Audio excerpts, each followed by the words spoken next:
Phones with email, web, photos, and music are nothing new. So what would a phone have to do to amaze you? What if it could make all these things work together? Do multiple things at once? Transform the way you manage your time? Or bring your information together in a totally new way? What if it did things you never knew a phone could do, and was designed to feel like no phone you've ever seen before? Wouldn't that be amazing?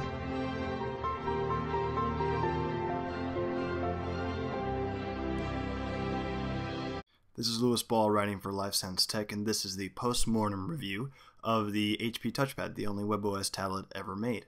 This tablet had a lot of things going for it, one of which was Flash Player, as you can see here, me trying to play a video on TheVerge.com, as well as its design, its audio, the fact that it had a great app store working for it where you could install applications as you kept using those functions of the device. But unfortunately, HP chose to cancel its production and pretty much kill WebOS along with it. And so today I just want to show you a couple things that this operating system and tablet had to offer to the consumer, and why it really was a shame that it got killed so fast. The touchpad's best feature was always its operating system. WebOS is quite simply the best operating system on the mobile spectrum ever made. Its deck of cards interface is revolutionary to say the least, and no other operating system out there functions quite as fluidly and easily as WebOS.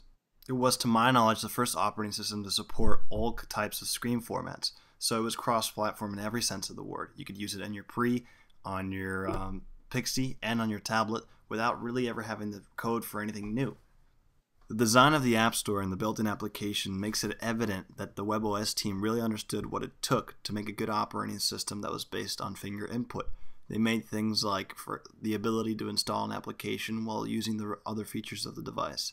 They made things like gestures that you swipe in from the edges of the screen. It was their dedication to these details that really always set WebOS apart. To this day, you can't download an application on the iPhone without being forced to go to the home screen. And as you can see here, I didn't only just navigate from one installer application to my mail application, but I'm being notified of the fact that the application is done installing, something iOS still can't do. And when Google and Apple are just starting to introduce their cloud services for free to their devices, HP/Palm had been doing that from the start. It was the most cross-platform device you could buy on the market. But many would say that the 16GB Wi-Fi Beats Audio equipped HP tablet was doomed from the start, because no matter how good WebOS was, its quirks simply were never fixed, and being bought out by HP never helped that. The device itself really was quite good. For example, the sound is stellar. I was toting my pack along the dusty Winnemucca Road when along came a semi with a high canvas-covered load. And the way it managed music was also really singular. From day one in the operating system, you could pause and skip any song you wanted from any application using that intuitive menu you just saw. The touchpad was also historically always very supportive of the quote-unquote homebrew or jailbreak community. This app called Governor lets you control the processor speed and set its limits, so you wouldn't be able to stay at 1.8 gigahertz normally, but because HP was open with the homebrew community, you could do that. In comparison to many Android tablets, the screen responsiveness on the HP Touchpad is great. And many months later, its 1.5 GHz processor can really still pack a punch. Some might even say it competes with comparable Android tablets that came out maybe a month ago.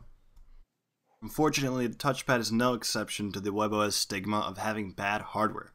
Although by any standards the design is sleek and well thought out, it's the materials that make even the light-up home button feel cheap.